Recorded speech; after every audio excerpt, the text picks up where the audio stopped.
Matagal na po akong nagtitiis sa ugali ng asawa ko. May emotional at physical abuse siya at hindi na nagtatrabaho para sa mga anak namin. Nasa Saudi po ako ngayon at malapit na akong umuwi para makipagbalikan. Pero ayoko na po. Ano po ba ang dapat kong gawin? Gusto ko na po makipaghiwalay ng tuluyan sa kanya. Kung makipagbalikan ka, sabi ko nga, kung kasal kayo, hindi kayo naghiwalay unless may annulment yan.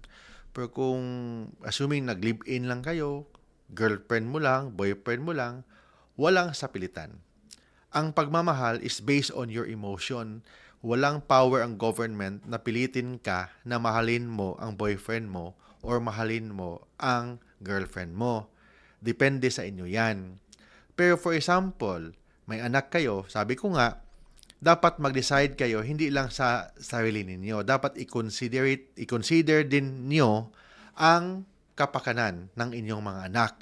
Dapat kung maghiwalay man kayo, pag-usapan ninyo paano yung suporta sa inyong mga anak, yung custody ng inyong mga anak, at least malinaw kung maghiwalay kayo para walang gulo ang pamilya. Kailangan kayong magkasundo sa lahat ng bagay para at least peaceful ang buhay ninyo. In this case, for example, hindi talaga magkasundo, you have no other option but to file a case for BAUSI, Republic Act 9262, on the ground of psychological abuse, on the ground of emotional abuse, lalo na pag sinaktan ka, physical abuse pa. So, pwede mong gawin yan. But that should be the last option.